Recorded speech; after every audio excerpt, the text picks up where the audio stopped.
lingkungan non-muslim untuk membina akhlak begini, Pak. Saya menyarankan para ayah untuk membaca sejarah Nabi Muhammad SAW saat beliau jadi nabi di posisi Mekah. Mekah tuh masyarakatnya musyrik, Pak. Gitu? Lingkungannya musyrik, masyarakat rusak.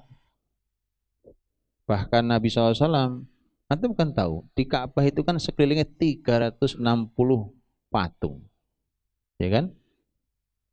Dalam keadaan seperti itu, Nabi itu suka sholat di samping Ka'bah, Pak. Kebayang nggak antum? Kebayang nggak kira-kira? Sholatnya dengan patung 360 itu kebayang nggak antum? Terus Nabi sholat ya. Di mana sholatnya? Iya kan? Lihat. Kemudian Nabi mendidik sahabatnya di tengah keadaan seperti itu. Jadi itu, ya, jadi itu. Nah, saya kasih clue-nya, tapi detail penjelasannya Bapak baca ya di dalam Sirah Nabawiyah. Nabi Shallallahu Alaihi Wasallam, para ya, itu memberikan ilmu kepada generasinya.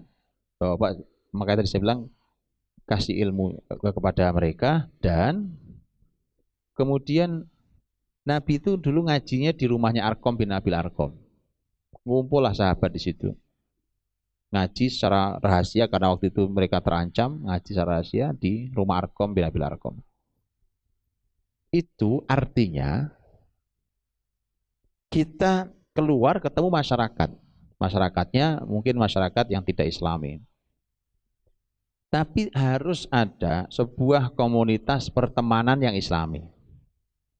Nah, ini gampang, Pak. Saya mengusul. Ini kan komunitas baik yang sudah saling paham pelajaran Islam kebaikan di anak emas. Sudah, kenapa tidak antum buat komunitasnya? Di anak-anak maksud saya, anak-anak Anda. Di anak-anak Anda. Umpamanya, ini contoh.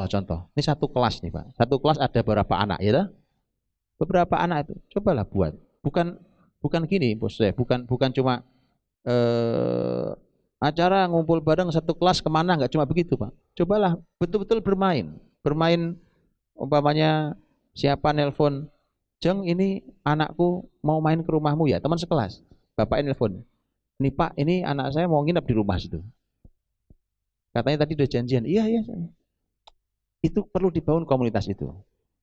Kalau tidak hidup satu area lingkungan, bisa begitu lakukan, Pak.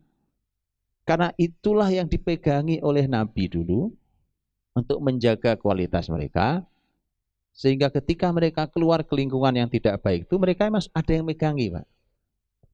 Ada yang megangi. Kan kalau anak kita nginep di anaknya teman kita yang satu kelas itu, subuh kan pasti dibangunkan, ya kan? Sama keluarga itu pasti dibangunkan. Nak, bangun subuh.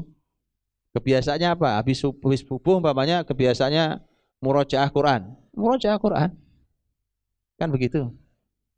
Nah, itu yang dilakukan Rasulullah Shallallahu Alaihi Wasallam, itu sebagian krunya begitu untuk menghadapi lingkungan yang seperti tadi. Dan tadi Pak, artinya gini, ini kayak kayak apa ya? Kayak main layangan, Pak. Begitu ditarik itu dia naik. Maka oh ini ketinggian, turunin lagi. Boleh coba dilepas lagi, ditinggiin lagi. Oh enggak cukup, turunin lagi gitu. Tarik ulur itu penting. Keluar dia ke sana, ke dunia jahiliyah itu, di masyarakatnya jahiliyah, rusak pemandangan, nggak enak dilihat segala macam. Wah, ini ada efeknya, berarti belum kuat. Tarik ke dalam. Jadi ada komunitas tempat menarik ke dalam itu. Tarik ke dalam sini, ngumpul sama teman-teman yang ngobrol kebaikan, pemandangan mata juga enak, kalimat lisan juga enak, gitu. Gitu Pak. Itu bolak-balik itu. Sampai nanti mereka kuat. Kalau mereka kuat, mereka mereka itu persis kayak tubuh yang sehat, Pak. Dia ada di lingkungan wabah penyakit pun insya Allah sehat. Tapi kalau badannya memang badan yang tidak baik imunitasnya, ya kan? Dia di tempat yang sehat aja masuk angin, Pak. Itu makanya di yang seperti ini kekuatan di dalam iman itu perlu. Tapi juga tolong lihat, jangan juga mancing ikan lumba-lumba, ikan paus pakai kail kecil yang nggak kuat, Pak. Kalau bahasa Quran tadi tunas. Tunas tuh ya masih ringkih, masih lemah, masih kecil. itu jangan nantang angin badai, Pak. Maksud saya, kemaksiatan yang terlalu besar dan imannya nggak cukup juga jangan dihadapkan. Ajak mereka pergi, palingkan mereka, begitu. Ini belum kuat kamu, nak. Kalau imanmu sudah kuat, dilepas pun nggak ada masalah. Yang ada malah tekad dia untuk mengubah kemungkaran ini, itu yang ada. Tapi belum kuat, belum bisa dia, karena masih tunas. Dipaham ya? Kalau masih tunas jangan menantang badai, dijauhkan. Makanya Nabi Muhammad SAW ketika sebelum jadi Nabi itu, karena masih proses, ini sebelum jadi Nabi, Pak. Maka ketika anak muda, seorang Muhammad SAW saat menjadi masih muda, gembala kambing jauh ke atas ke bukit sana. Kemudian dia dengar bahwa di lembah di Mekah itu ada pesta. Muhammad ingin ikut sebagaimana anak muda yang lain.